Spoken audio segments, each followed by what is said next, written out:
and welcome to the Prestige TV podcast feed. I'm Joanna Robinson. I am Rob Mahoney.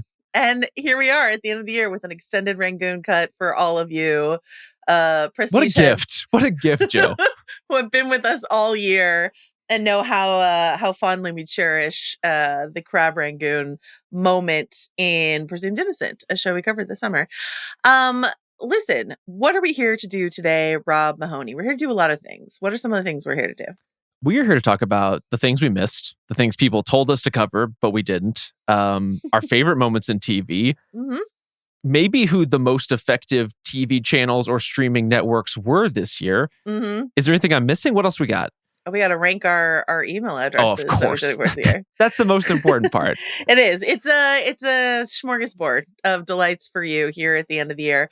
Rob and I have a few things to accomplish before the year is over. We're doing this sort of like what we missed, best moments check-in, holiday, year in review episode. We've got a couple Squid Game episodes that we're covering for you before the end of the year. And then we have, if all goes according to plan and the wheels don't fall off the bus, one more agency check-in before the end of the year. I'm sorry, you're supposed to have another one last week, but I got sick. So that is on me. But we will be having... Joe got sick. You got silenced is what you got by the powers that be, by some insidious organizations. Who's to say who did it? Yes. I just know we were supposed to talk at a certain time. You got a blow dart to the neck and never showed up. Is it a coincidence that Richard Gere was in the studio before I had to miss a recording about the agency? I don't think so. I don't believe in those kinds of coincidences. Just a reminder to you, if you're listening to this, you can also watch this and most of our Prestige episodes and certainly the watch episodes up on the new Ringer TV YouTube channel. Exciting stuff. If you're listening to this on the Wednesday that this episode dropped, later today at 12:30 Pacific, Chris, Ryan, and I are experimenting with a YouTube live lunch mailbag. What could possibly go wrong, Rob Mahoney? What could go wrong? I didn't know it was a live experience. I knew you guys were answering questions, but this is a whole different ballgame. Today I learned. So here we are. The things we do for love and content. So if you have any questions for Chris or myself, you can email us ringertv@spotify.com. Or I assume there's going to be some kind of like comments section that you can weigh in on. And then also, alternatively, if you have any questions, comments, concerns for us about Squid Games, about agencies, about our best moments of the year that we're about to pick that are totally subjective and you can't argue with us because they're our opinion, you can email us, prestigetv@spotify.com.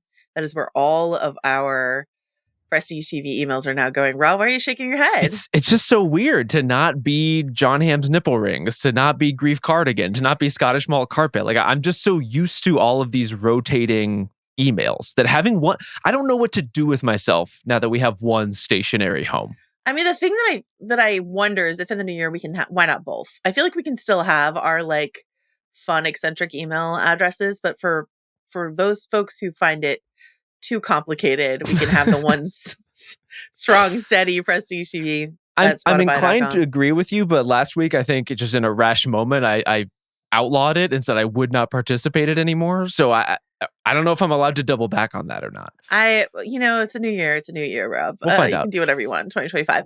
From the emails, we should mention, we got a lot of suggestions from people, when we played the Robert Downey Jr. game for Ben Whishaw and Keira Knightley on the Black Doves episode. A bunch of people had some suggestions of things we should check out if we haven't.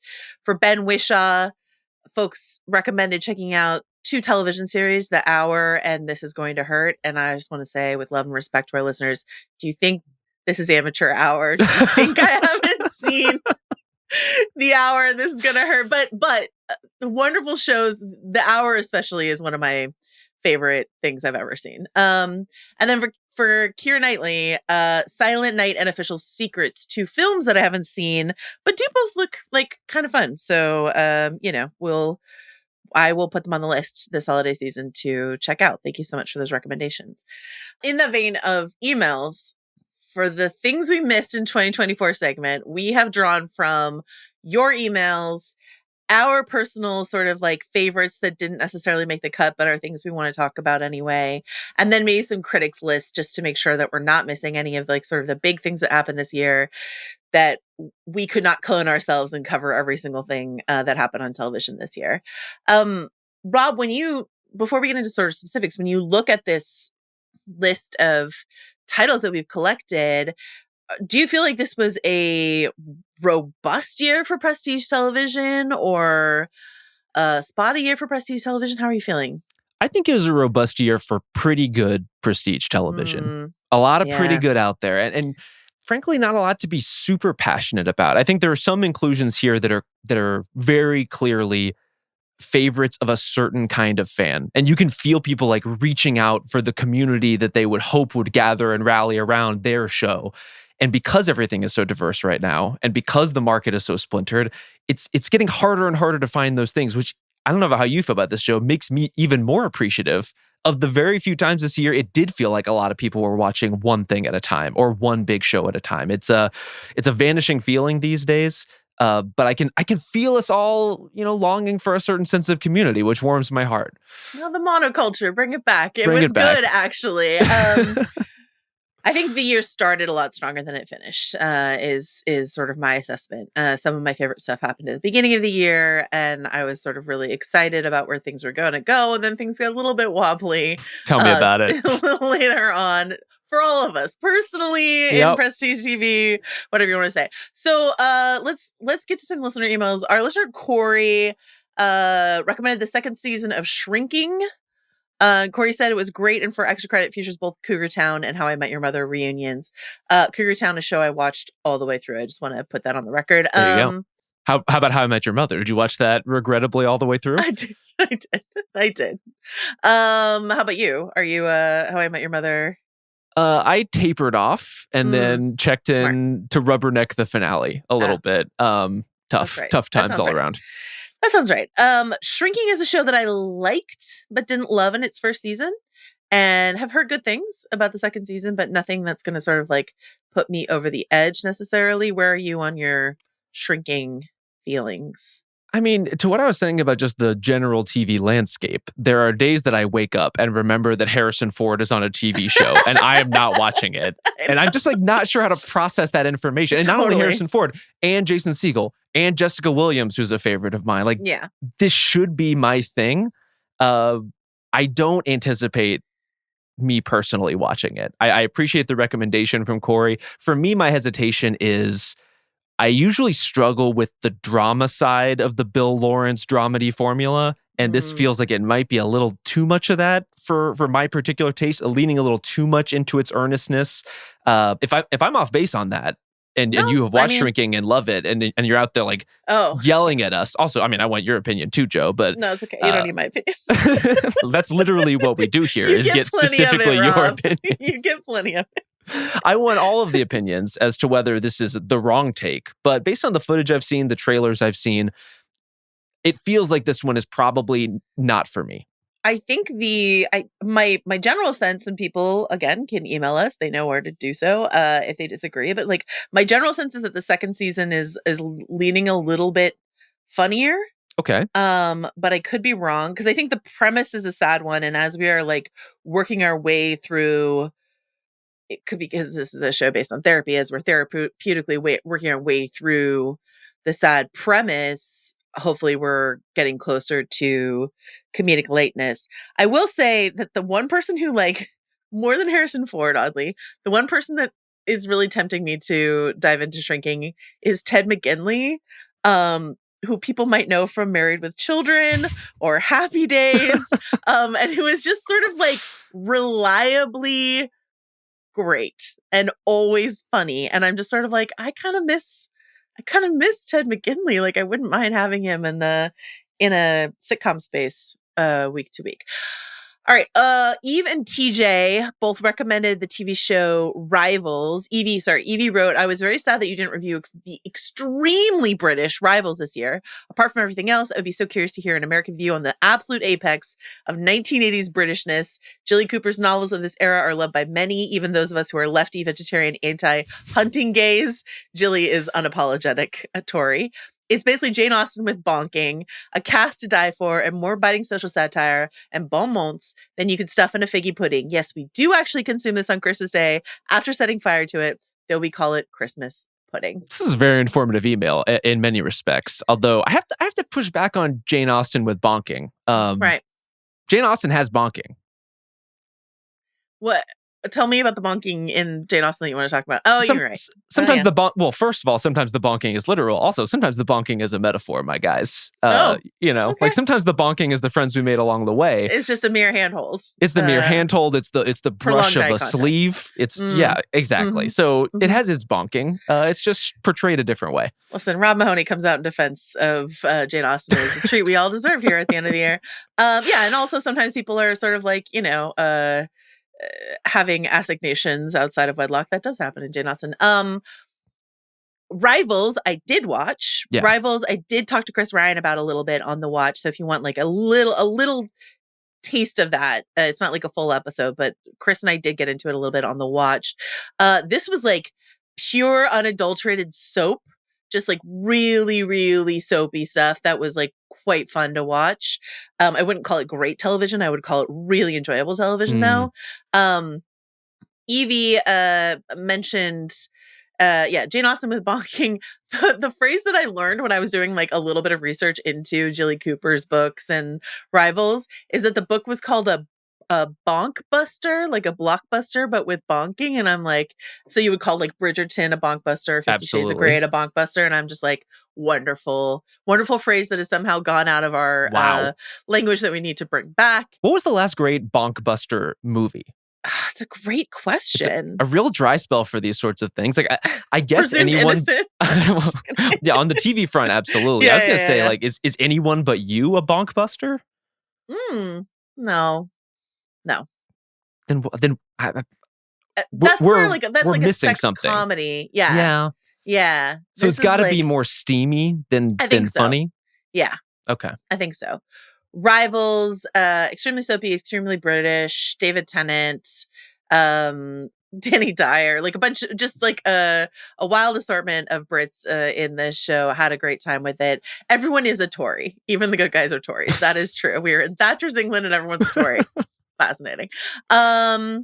Rob Mahoney, what's your familiarity with Rivals or interest in Rivals? It was very little before this, not just from Evie and TJ, but a clamoring of emails, I would say, of response, both as we were covering Black Doves, but I would say it's been kind of trickling into the various emails over the course of the year. People really excited about the show, really asking us to look into it. I have to say, if not for those emails, I don't know that this show would be on my radar in literally any capacity. And some of that is, am I mistaken, or is this a Disney Plus series?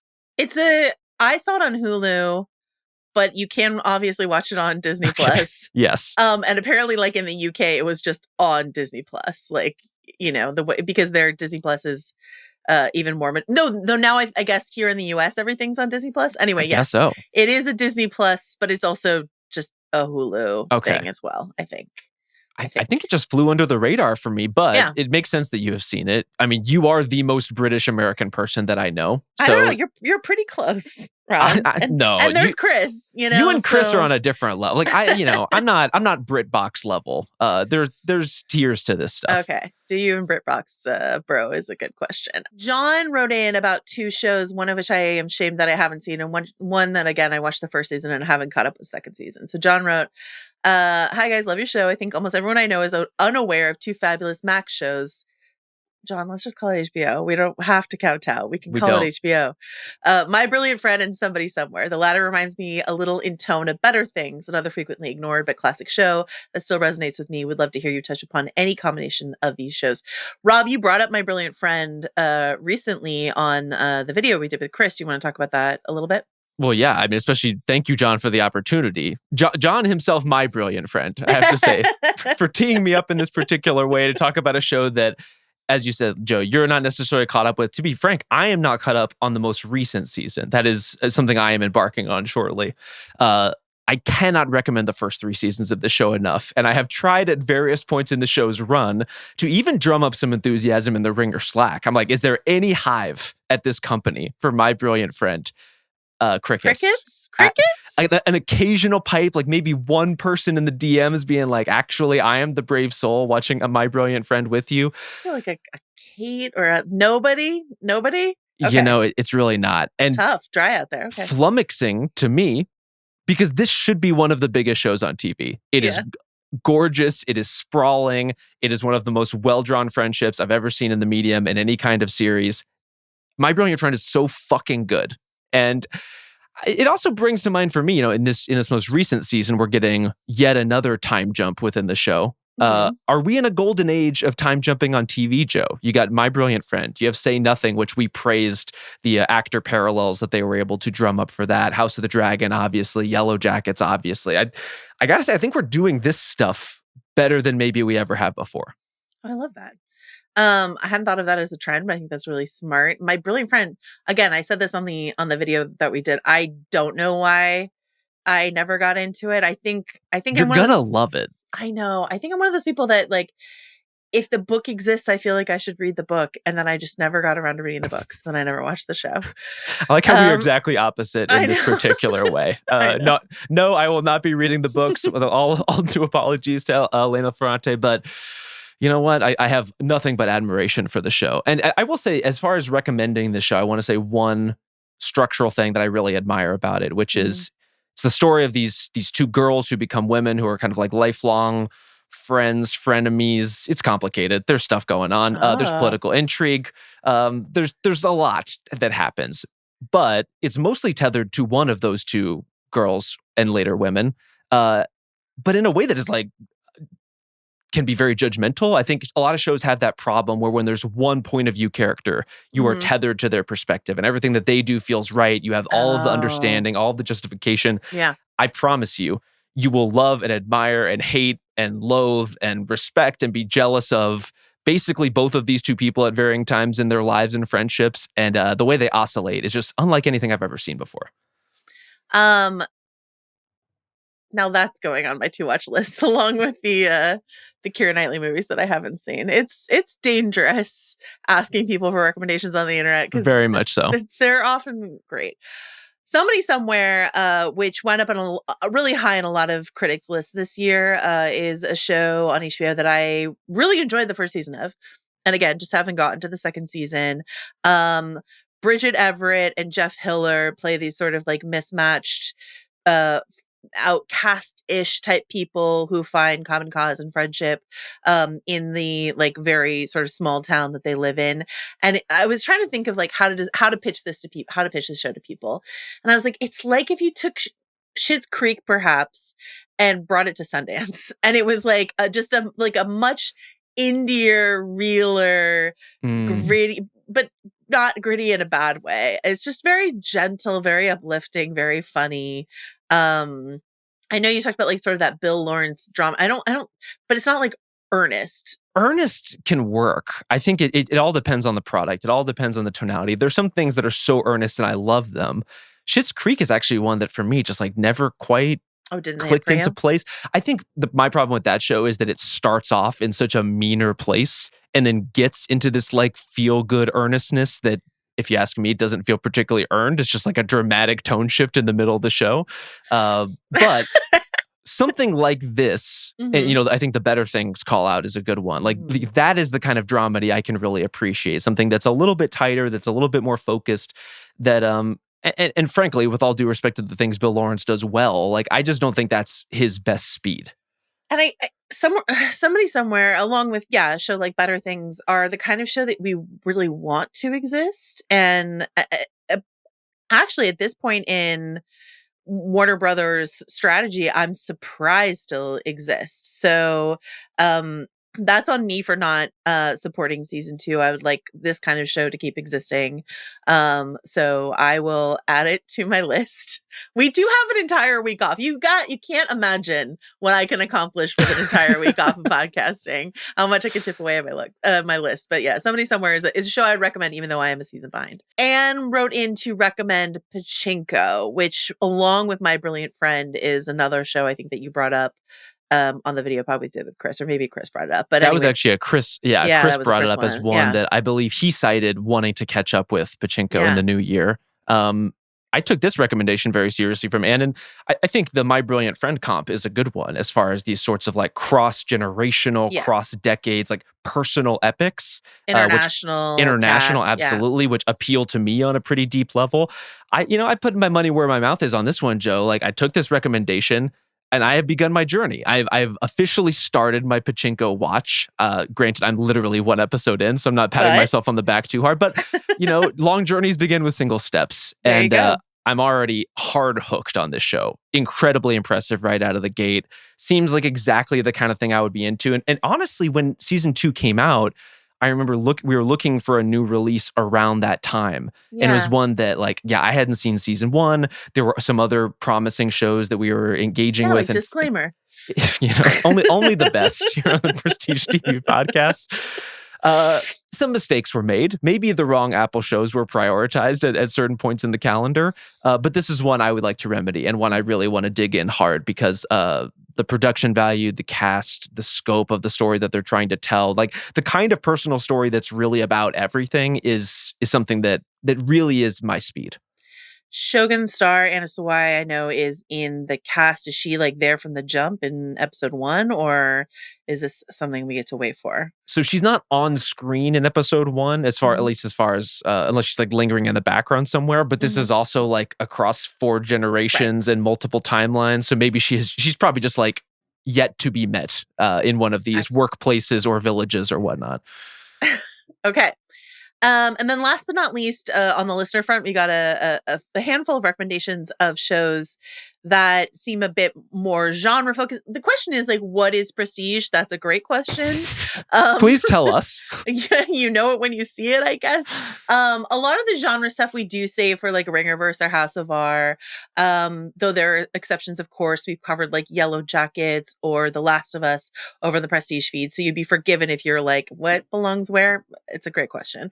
But we got emails about things like Doctor Who, Silo, and I've gotten so many emails and texts and tweets and everything across many platforms. An MGM Plus show that I am told is incredible. So again, that's on the list. But Rob and I did cover season 2, episode 1 of Silo over on House of R. So if you want to listen to us talk about that show, at least for one episode, that exists over the House of R feed. And then Rob and I are both Doctor Who fans. Yeah. So Rob, I don't know where are you on the current season of Doctor Who? I'm not. This is the issue for me is Doctor Who in particular is a show that's very easy to lapse on based on how you're locked into the current Doctor and the current storytelling. And honestly, Ncuti Gatwa is absolutely delivering for me in the bits that I have seen, especially in the specials and his kind of initial introduction. What I bump against with Doctor Who now is more there's a bunch of different versions of Doctor Who, clearly, not just the doctors, but the types of stories that they like to tell within the show. Mm-hmm. The one that I like best, which is spooky singular adventure across space and time, is not really the priority of the current administration, I wouldn't say. Am I wrong about that? Is there a Midnight or a Waters of Mars kind of lurking in this bunch? There is. I was going to look up the name of it and recommend it to you. This was a really mixed season for me. I really liked Ncuti Gatwa in the specials, as you mentioned. I thought he was amazing. I think he's fantastic. I think the show this season is a real mixed bag. This is a return of Russell T Davies, who is the showrunner for the Eccleston and Tennant era. So we moved away from sort of the more Moffat-y mystery box storytelling. I had a little problem with the performance of Millie Gibson, who plays Ruby Sunday, his adorably nicknamed companion. But eventually I really ended up enjoying her. But it's a very mixed season. The episode that you might want to watch as a standalone actually does not have very much Ncuti Gatwa in it at all. This is also a Doctor Who trend sometimes. But it's called 73 Yards, and it's a very clever little what's happening. And one of those Doctor Who episodes where we go through years and years and years and years of a story inside of an episode, but it all still feels like it works. That's the one that I'm if you're curious what the best of the season is, I would say that was the best. That felt like classic Who to me. So yeah, Ncuti Gatwa, I'm all in on. Doctor Who this season, I'm a little mixed on, but we're about to get another special. Right. And then there will be another season. And so I'm still going to be watching. And if I end up liking that season more, I'll probably cover it over on House of R, probably not over here on Prestige. And on the new Christmas special, Nicola Coughlan, no? In that special? That's a dream bit of casting. Very much looking forward to that. A Dairy Girl, my gosh. a star of Bonkbuster Bridgerton fame. Nicola Coughlan will be on. And it looks really fun. It's like a time-traveling hotel. I don't know. I'm excited. I'm into that. That's Doctor Who. Okay, so that's sort of like genre stuff. Again, we are constantly trying to figure out what prestige is on this channel. I feel like Rob and I have similar sensibilities about what it is, but there's some other stuff, like some Netflix offerings or whatever that wind up on the feed that like a lot of people watch and a lot of people want to discuss with people. And completely. Does that fit under the prestige umbrella? Why not, I guess. Before we get to like our personal things that we want to talk about, I guess I want to take a tour through the critical consensus lists of publications that I already have subscriptions to, so I didn't have to go behind a paywall. Sorry, The Atlantic, I could not get to you. Joanna Robinson against journalism refuses I pay for a lot. I just can't pay for them all. Just not for The Atlantic, it's tough. I support journalism at some of these outlets. Okay. Alan Sepinwall, our pal over at Rolling Stone, he has Your Fave Ripley, Phantasmas, and Man on the Inside, the new Mike Schur, Ted Danson show on his list. I know you love Ripley. Anything else you want to mention about the ones that Alan picked that we did not touch on? Not as of yet. I think I got to circle back to some of these. Okay. Inku Kang at The New Yorker picked We Are Lady Parts, which is a show, again, that I loved the first season of and just have not watched the second season of, but it's about an all Muslim female punk band, and it is delightful. And I really loved the first season, and I haven't gotten to the second season. This is like a trend. Joanna hasn't gotten to the second season of a lot of things. It's hard, But that is a Peacock show, and I think the only time Peacock shows up in this entire like document that we've assembled here today. So that's noteworthy. Vulture has Evil season 4 and The Old Man season 2. Anything to weigh in there, Rob? Just blind spots upon blind spots. We're really dereliction of duty here on the Prestige TV podcast. We're doing a lot. The Old Man is a show that I love. I've got some pals who work on it. So maybe conflict of interest. That's a show I love, and a show that should actually definitely count. We definitely did some coverage of season 1 with Bill when it premiered on this feed. And then Evil is just one that people really like, and it showed up on a couple different lists, critics lists, but I never got into personally, and it probably would be more House of R than anything else. Vanity Fair, my old pal Richard Lawson, someone, maybe Maureen Ryan actually, someone on the Vanity Fair list picked One Day, which is a Netflix show I did watch. See, this one I haven't even heard of. This is based on a very popular book, and there was an Anne Hathaway film based on that book just really a few scant years ago. Wow. Not very long ago.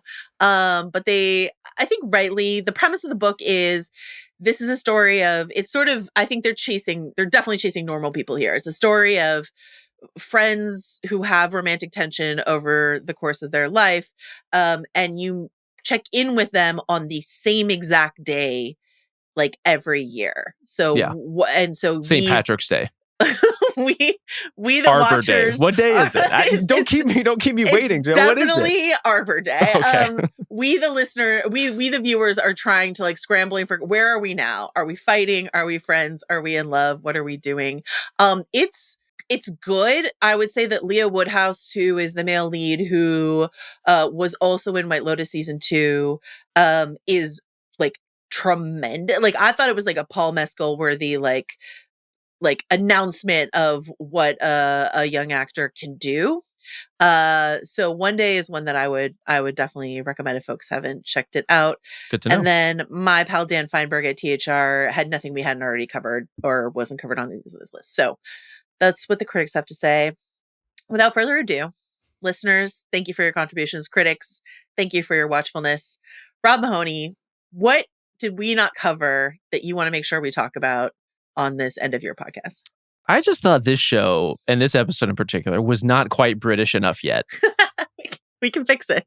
We can fix it. And I want to fix it first and foremost by talking about Rivals and Figgy Pudding and Doctor Who. We're not quite there yet. This is me lighting the figgy pudding, right? We have assembled it, we have made it, but now poured the brandy. We poured the brandy.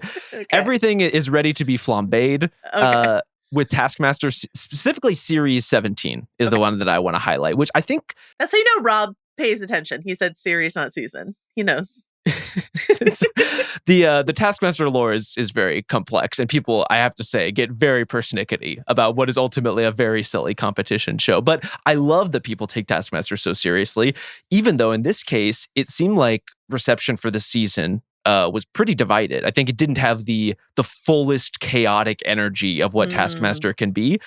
But in particular, the 1-2 punch of Joanne McNally and John Robbins, I think, is like one of my favorite sort of pairings within the show, within what we have to say are just like one of the most regularly, amazingly assembled casts in recurring television. They obviously have to completely turn over their panel of 5 contestants every season of Taskmaster. They always manage to find a nice balance that takes on a personality of its own. And in this case, I will say, like, John Robbins might be the most purely effective Taskmaster contestant I've ever seen. He's very Mahoney coded. Is he? I think. Yeah, I think so. By which you mean he's watched a lot of Taskmaster and clearly thought a lot about how to engage in these particular tasks. That's right. Yeah. I enjoy that he takes it so seriously. I enjoy that everyone else straight up makes fun of how seriously he takes it over the course of this season. And as far as like singular tasks go, Joanne McNally's approach to the task that was just create tension, in which she puts Alex Horne on her lap and then sits on his lap and just like finds new and escalating ways to make him uncomfortable. It's a riff on a time-honored Taskmaster tradition of torturing Alex Horne, but one that makes the show go in a lot of ways.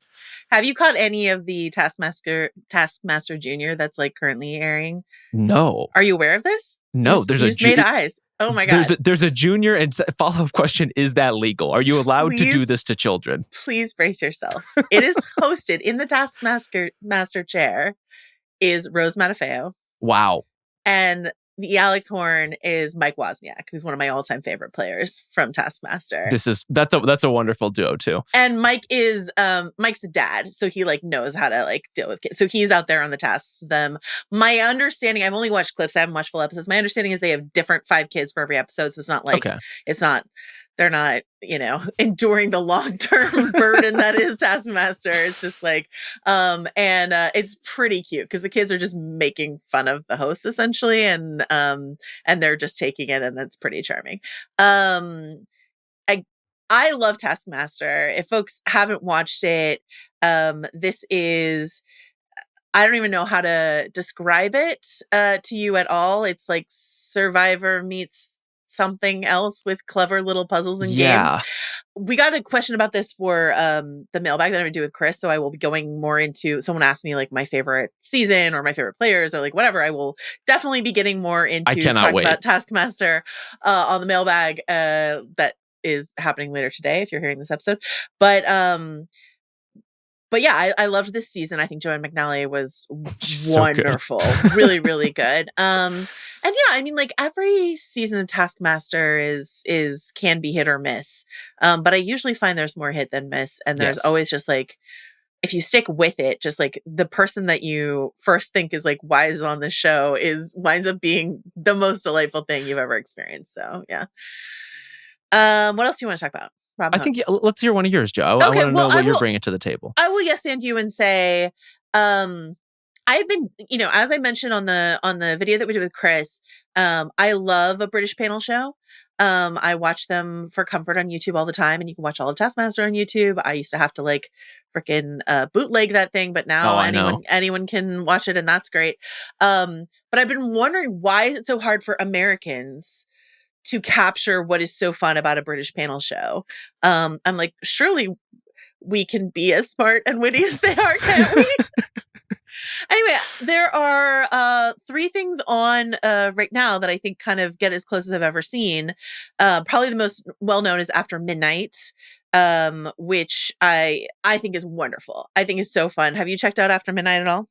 Only in passing. It's a classic, like, this is on at a friend's place when we're just kind of like hanging out, background viewing. And every single time I'm like, why am I not watching more of this? Yeah, Taylor Tomlinson is a wonderful host, and like they've done a really good job of getting rotating panels that are, I think, just the right level of like only kind of famous, and so and that's what the Brits do really well. It's important. They have this class of comedian that like just appears on panel shows, and that's how they like make their name is on panel shows in the UK. Now that you say that, it makes me sad to realize that the American version of that like almost famous comedian we just like put on TikTok. Like that's just social media fodder.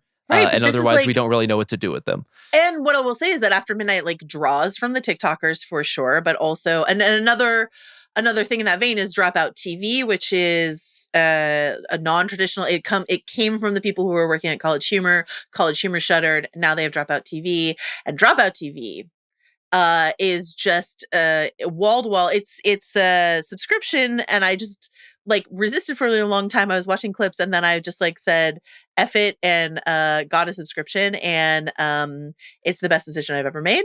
There's no free ads, but I have so much fun with the show. Make Some Noise this is a lot of like they do Dimension 20, so like the very like well-known D&D games, but I watch those sporadically because I'm not like the hugest D&D nerd as you and I have discussed, but like Make Some Noise uses some of those same people, and it's just like there's a ton of content always, and I think one of my favorite discoveries this year was Very Important People, hosted by Vic Michaelis, who is my favorite. I love you, Vic. And it's a show where they take a comedian, one of these dropout comedians, they put them in costume and makeup that they're not aware of, and it's revealed to them how they've been costumed and like heavily prosthetics or whatever, and then they have to create a character. And then they walk in and do sort of like a chat show with Vic as the host, where they have to like be in character, and it's just like an improv back and forth chat show. And it is really, really good. And last but not least, Have I Got News for You, which is a sort of like, you know, the Brits have Mock the Week. That's like a long running panel show that they've done.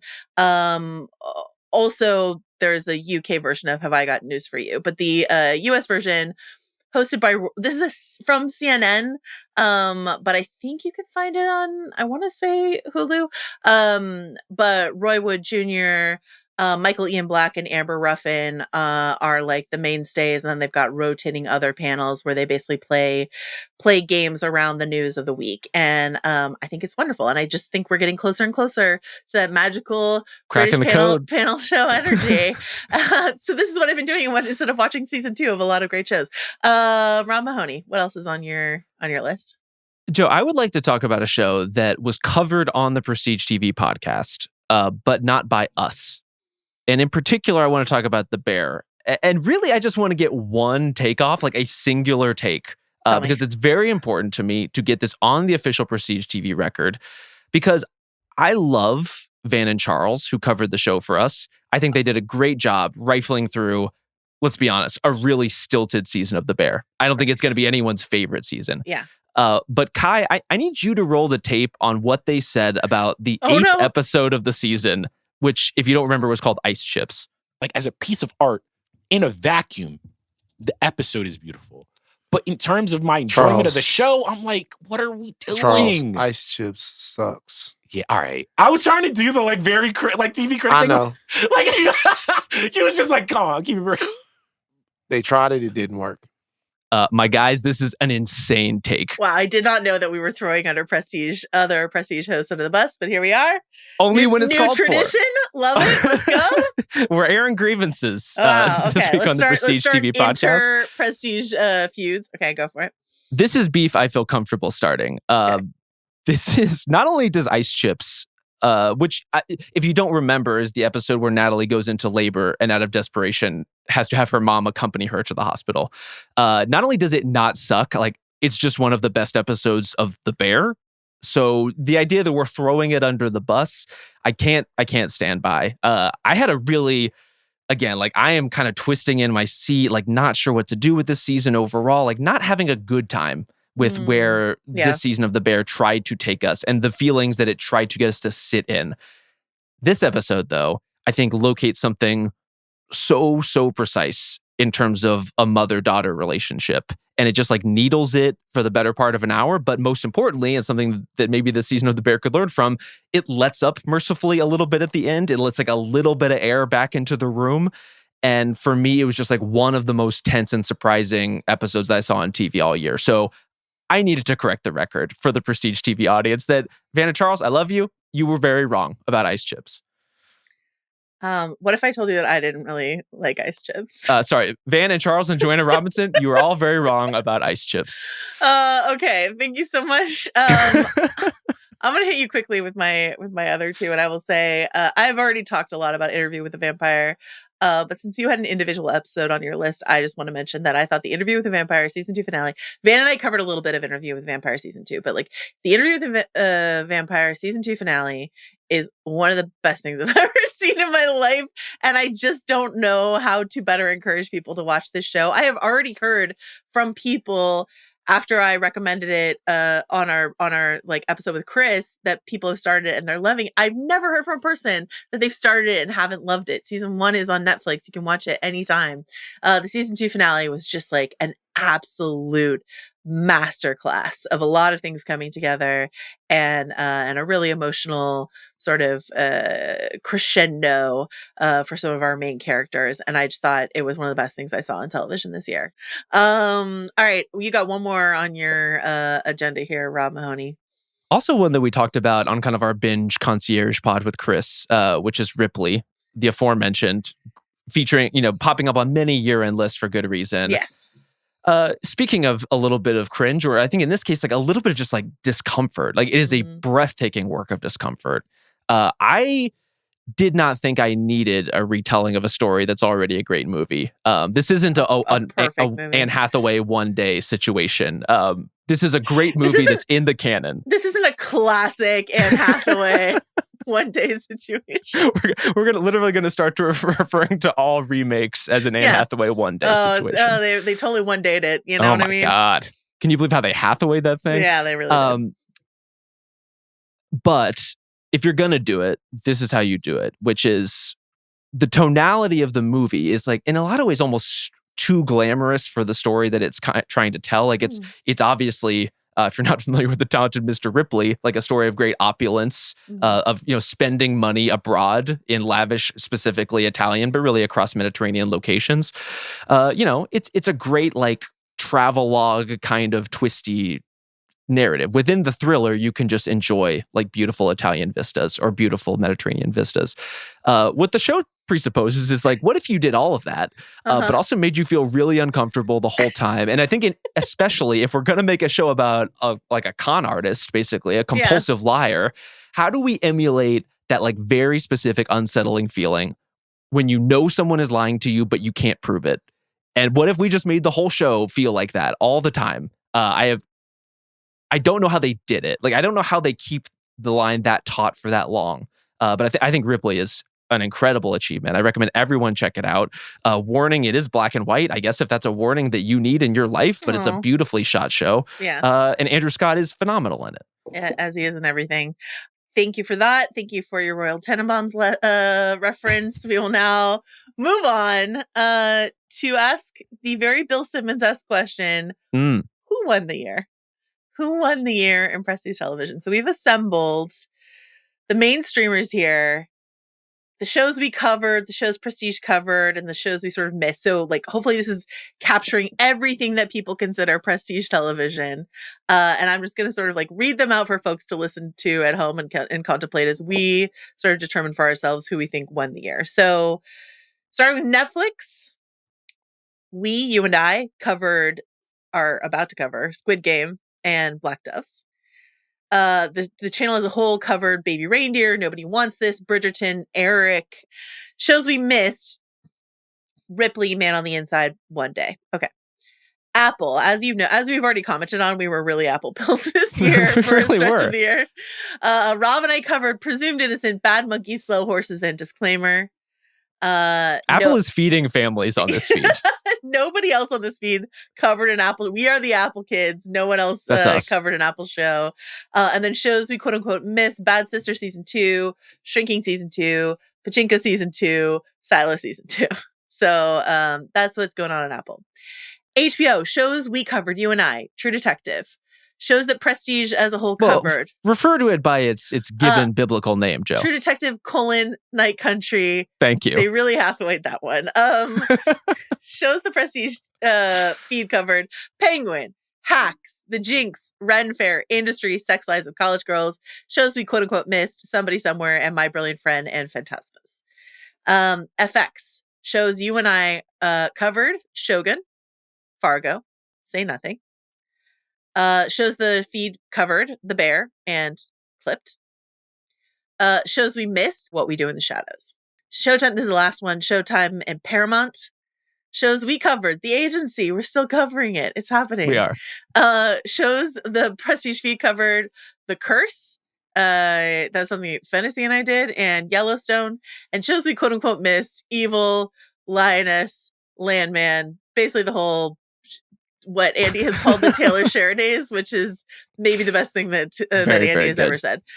And then etc. We've got Mr. and Mrs. Smith from Amazon, Abbott Elementary from ABC, Interview with a Vampire for AMC, Only Murders in the Building from Hulu, Rivals from Hulu, Fallout from Amazon, We Are Lady Part Season 2 from Peacock, and From, which is MGM Plus. Rob, looking at that roster, who won the year? There's one pick. Yeah. Like, this is an FX year. It's an FX year. Honestly, most years for me are FX years. FX not a bad place to be. is my usual. HBO is usually more competitive, but this year HBO got really IP builds and ceded a lot of territory to FX. And the fact that FX had Shogun, Fargo, and Say Nothing, we would agree three of the top shows we covered this year. You know, I know you loved Clipped.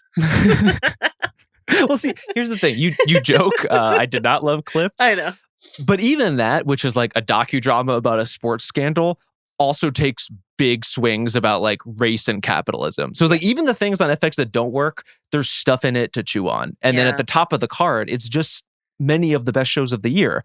And down the card are things that we don't necessarily know how to podcast about. Like, I don't know how to do a What We Do in the Shadows podcast. I know, but I would. Se. I would if I could. You know, if you just want me to do the Laszlo voice for 40 minutes, I can do my best. Rob, well, you can't just say that and not do it. So, if that's a tease for a future episode in which I do, clearly. Okay, all right. I won't hold you to it. It's a tough week. January though. There we go. In the new year, I will do the Laszlo voice on this podcast. Okay. But like the overall roster for FX is just so strong and so significant and so varied. Yeah. It's hard to pick any other network. I would say, I mean, the problem with Apple is it's just like they have a lot of great stuff. It's just not consistent and often not consistent inside of the season itself. Yes. They have so much incredible talent. HBO, again, I think they are really letting their own brand down recently with these IP shows, many of which I love. The Penguin, I love. Doom Prophecy, not so much. But like, I miss you, HBO, as a serious contender in the prestige TV space. And then Netflix, I don't know what to say about Netflix. I mean, the shows that you and I have opted to cover here at the end of the year, Black Doves and Squid Game, are like fun. Yeah. But I wouldn't, I like slightly empty calories, you know, so. But this is where prestige gets fuzzy because yes, there's those fun shows. There's Ripley, which I was just raving about. Yeah. And like, if it is not my favorite show, it's like 1B, right? Like it's right up there. I would put it up against anything else that came out this year.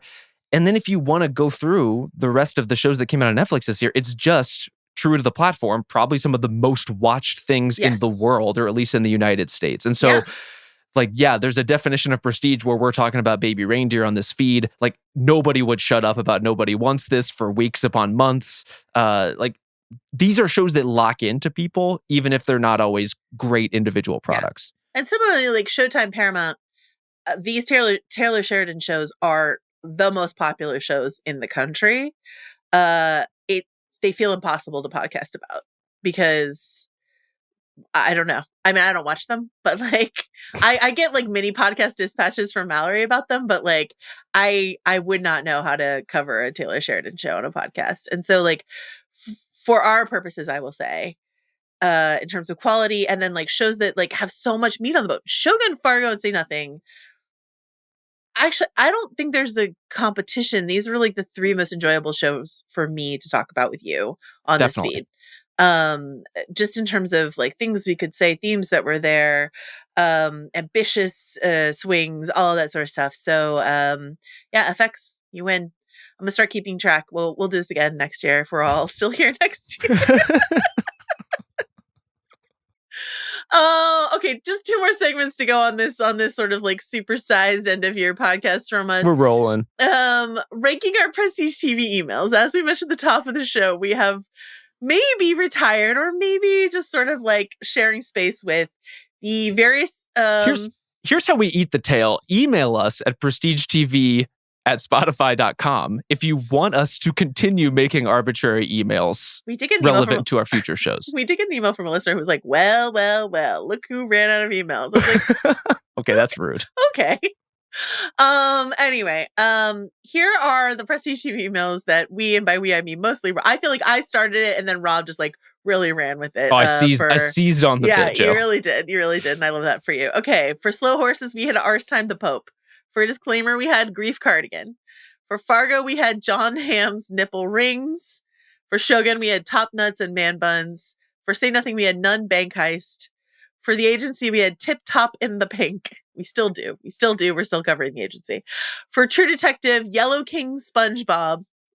And for Presumed Innocent, it is Scottish Malt Carpet. Rob, you can vote for yourself. What do you think is the best email address that we came up with this year? How do you pick between your children, Joe? How do you do it? Using the Laszlo voice? No, absolutely not. Okay, all right. That is a tease that will not pay off in this episode of the Prestige TV podcast. But the one I come back to over and over and brings me great delight because of other relevant voice work on the Ringer Podcast Network is Grief Cardigan in particular. Yeah. It's just, I love it that we picked out something that's like a funny, if also resonant and emotional detail in the opening episodes of a show. It paid off. It came back again and again. And Grief Cardigan is just such a funny combination of words to say it really is. over and over. And there's something very pleasing about it. Cardi G. I feel like that wasn't like a group effort too, because we couldn't get like our original one. That's really nice that you're voting for a group effort. I will not be voting for a group effort. I'm voting. I believe this is. I'm 99.999% sure this was you, because I really think John Hamm's Nipple Rings is my only, and Top Nuts and Man Buns. Top Nuts and Man Buns, yeah. Which isn't even a good one. But that one's also me. But it's gotta go, I gotta give it to Yellow King SpongeBob for True Detective Night Country. Mostly because then it started this tradition of the group chat having SpongeBob as the icon, ever changing depending on what show we're covering. Yes. So yeah, SpongeBob is like part of the Kai, Rob, Joanna brand. Just most people don't know that, but it all comes from Yellow King SpongeBob from True Detective Night Country. And if you didn't watch True Detective Night Country, this all just comes down to a SpongeBob toothbrush, and that's how we got here. But Grief Cardigan's a really good one. Kai, do you want to hop in and weigh in on your favorite of our emails? Honored to do that. Just a great slew of choices here. I think for me, it's far and away John Hamm's Nipple Rings. I think it's creative, it's evocative, it's John Hamm. It's just like that feels like the right one to me. Let me say, this is how locked in we are. I went ahead and ranked 1 through 8. Okay. And we just hit with a bullet 1, 2, 3. Let's go. We're rolling. We're completely synchronized. This is the cream of the crop. This is the elite of the elite as far as ridiculous email addresses Absolutely. go. I'm gonna miss the emails. I'm gonna email in to Prestige TV and then ask for more of these emails. Please do. Here's I guess a general spoiler warning for the moments segment, which is I don't think any of the clips we picked are necessarily spoilery if you listen to them. But as soon as they're over, we say the name of the show and you don't want to know anything about it, I would skip forward because we're probably going to talk a little bit in depth about some of the shows that we covered this year. So let's start. Kai, stay on the line because this is our final segment of the show where we are presenting our best TV moments of 2024. We have the 3 of us have handpicked a TV moment. What defines a moment? that's subjective. To A lot of subjectivity on this pod today. You know, Well, I don't know. everything is down to a certain point of view. No, I was just trying, like, when I picked on my moment, I was like, is this too long of a moment? Do Mm, you know? Yes. Because we didn't say scene. We didn't say line. We said moment. So there's a lot of wiggle room there. We also didn't set the parameter that it had to be from one of the shows we covered, but hopefully maybe it is. We'll find out. Let's start with you, Kai. Kai Grady. Oh, okay. Listeners, Kai is the best and has just The been absolute best. holding this entire ship together all year. We're so lucky to have him. Kai Grady, what is your best TV moment of 2024? Too kind. I'll play the clip. Not as kind of a clip, I will say. Yeah, I just want you to know that me and Diana have a very healthy sex life. And I'm taking my dog back. It's Roger, not Roger.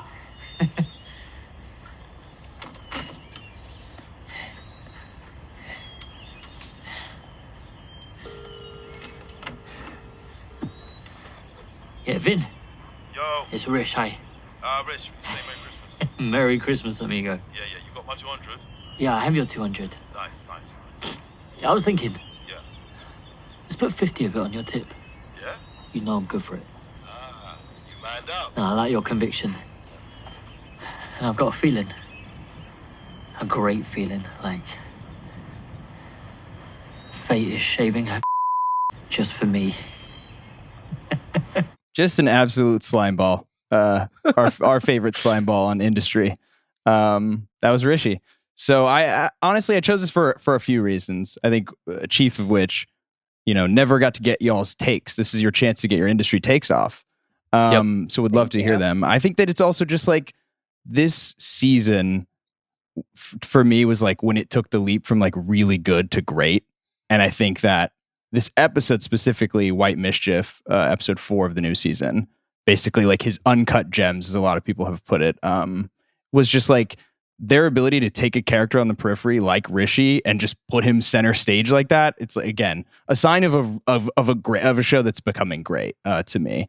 And it was just, it's just an insane time. It's an insane time. It's an insanely creative, audacious swing in the middle of a season. But yeah, what are y'all's thoughts on industry? Well, and it ends happily ever after, as we know. Absolutely. Everything's Ends with a bang. I love this show. I got in early on the show. I think probably because of Chris and Andy would be my guess. And I agree. This season was I'm so glad you picked this because we didn't really linger on industry, a show that many people consider to be one of the best shows of the year, and certainly HBO sticking true to its like prestige television Sunday night roots. So I'm so glad you picked this. And a real step up, a level up this year. I think it's just a year that a lot of people also really got into the show. Definitely. A real boom in viewership, I believe. And also it's proved just like a real good and a tremendous feeder team of young talent into other projects. So like if you want to keep your eye on the stars of tomorrow, and you haven't caught up with industry, I really recommend you do. It's a wonderful show, full of absolute scumbags. There's a lot of that. But No shortage. Yeah. It's also not up and coming stars only too. Like Ken Leung is like delivering one of the best performances you're going to find on TV anywhere right now. So 100%. I love this pick. I love Rishi is my particular kind of scumbag. If we're talking about assholes on TV, this is a version that I could watch over and over and over. And I loved him being in the center of the frame for this one. Despite the fact that I was like ready to crawl out of my skin for the majority of this episode, which is it operating on the cylinders that it wants to. I rewatched it this morning in honor of this, and I was like, this is an insane way to start my day. It's like 9 a.m. and I'm just like just jittering. But it's just a fantastic episode. Amazing performance at the center of it too. I should also mention just like, non-Shogun division. I figured one of you would come with Shogun. It's obviously like one of the biggest, if not the biggest TV show of the year. So I was like, let me try to zag a little bit. But Shogun's 1A for me. Well, let me let the cat out of that particular bag because I did pick something from Shogun. Kai, if you could roll my clip. They believe this place is about physical pleasure, which it is. But it can be more. 私がお相手をする方々は The people she meets wish for a different life or circumstance. 別のところへ行きたいとね They want to be any place other than where they are.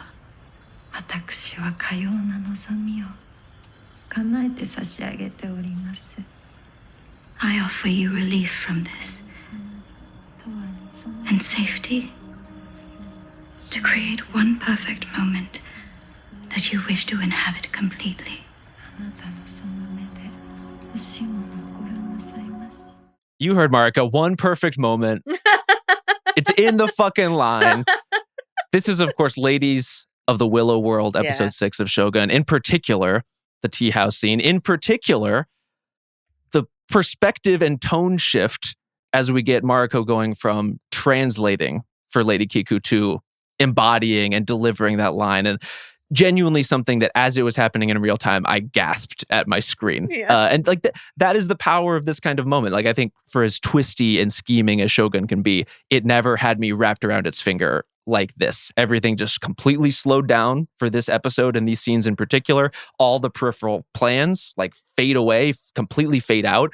And you just get these two people who are desperate for connection and who understand how dangerous that kind of connection can be. And like, that's what I want out of TV.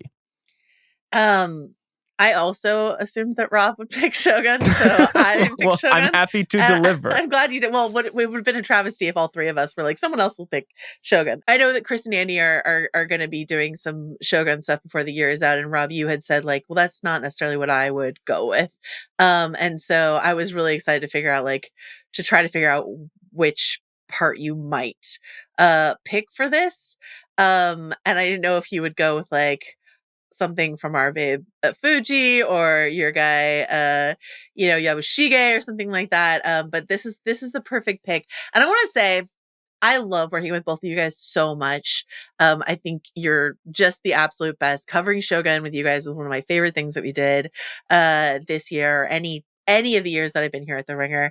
And Rob, something that you said when we were covering Shogun, where you were talking about the private world that these two, the Anjin and Mariko, like create between each other based on language, really just like reshaped how I thought about the whole season of television.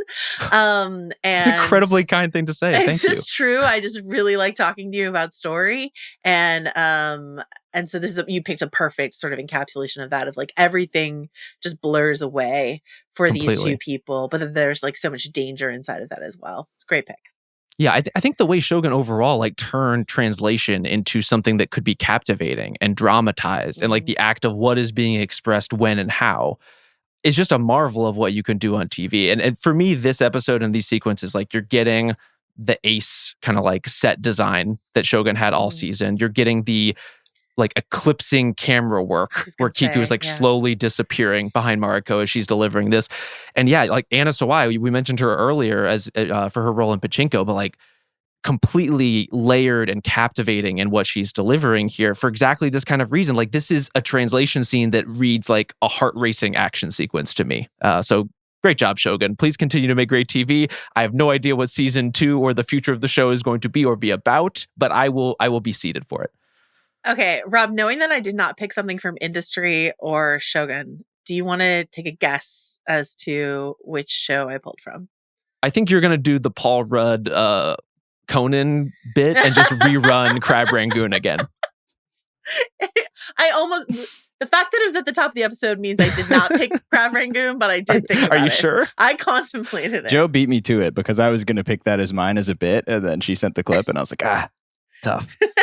Well, I mean, you did tease that you're not sure what constitutes a moment, which makes me think that this is a longer sequence. We also talked off mic about how long an audio clip you are allowed to bring for this occasion, which makes me think it's an extended scene. Let's just roll the clip, shall we?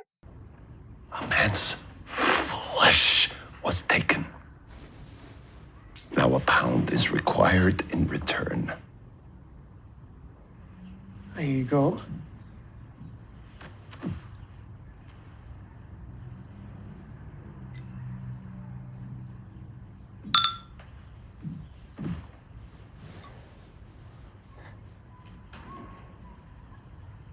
A man is grateful. So, you from around here? across the sea. But here a long time. From the age of the carrier pigeon and the 600 tribes. The Arapaho, the Cree and the Tonkawa. A man comes, never having seen a mountain. Cannot remember the year of his birth. He is paid to soldier. But one night, he wanders from his post, drawn by the songs of the river. Well, Scotty's grandfather took us to the Vermilion last year. My dad, Wink, well, he's a big fly fisherman. Remember that, hon? I caught a cold. Yeah. No, she did. It's kind of funny. Why? Why must that be paid? I understand keeping a promise. But people always say that must be paid. Except what if you can't? If you're too poor? Or you lose your job? Maybe there's a death in the family.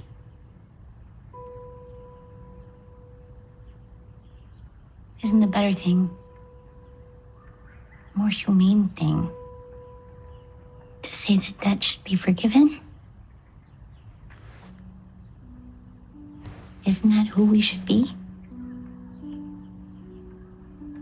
We love a biscuit around here. This is from Fargo season 5, the finale. And I guess my moment is like the last 20 minutes of the episode. Everything is over. And if you're me and you're constantly checking the remaining time on the episode, you have a sinking feeling because you're like, oh no, we're going. It's done. We're back home. There's so much time left. What's going to happen? And the minute that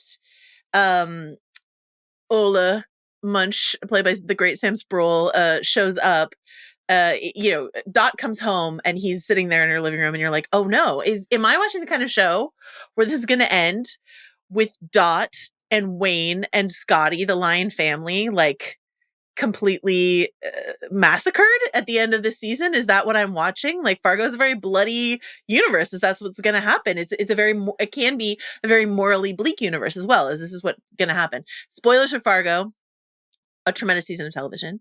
That's not what happens. Instead, we make biscuits and we sit down and we have dinner. And I wanted to include this specific clip because of the moment that maybe killed me more than anything else, which is the clink of the orange pop bottles. I was about to say, if there is a moment here, that's the one. Between Wayne and Ola, and then also just Wayne being Wayne, a character that we loved so much. And then Dot coming in with something, and by the way, to get this under time, I severely cut down on Ola's speech, which is a lot longer than that when he's talking about all the things that he's done. And that's part of the comedy of the last 20 minutes as well, as he will give these like long, grandiose, tortured speeches, and then one of the lions will come in with like, well, gosh, this, that, or the other thing. And then Dot saying something like actually like beautiful and profound about like debt and what kind of world do we want to live in? Do we want to live in a world where we rake people over the coals for unpaid debt, or do we want to forgive and embrace and welcome people to dinner and give them a warm meal and send them home? And it's a weeknight and Scotty's got to go to bed and got homework, so the clock's ticking. I just like, it's so hard to stick the landing on a season of television, and especially I think we had just come off of True Detective Night Country, which I think really whiffed the ending. A lot of shows this year have really whiffed the ending for me, though in retrospect, True Detective Night Country is now looking much better compared to some of the other things that we saw. But True Detective Night Country's finale, it's not that bad. It's not disclaimer. Comparison. It's not disclaimer. Disclaimer. or presumed innocent. But yeah, I think it was just like a phenomenal finale. I just really loved it. Any Fargo thoughts you guys want to share? I think especially for Fargo, the idea of ending a season is tough. Like, this is a show that has established a reputation of sudden outbursts of violence, of, as you're saying, like a certain, like, if not nihilistic worldview, then one where terrible things can happen to anyone at basically any time. And so to take that framework and decide that like the best way to surprise people is with something like genuinely warm and emotional and violence free in this particular case, I thought was a wonderful swerve. I thought it's just incredibly well executed. Like, we were raving about Juno Temple's performance all season. I thought she did a phenomenal job.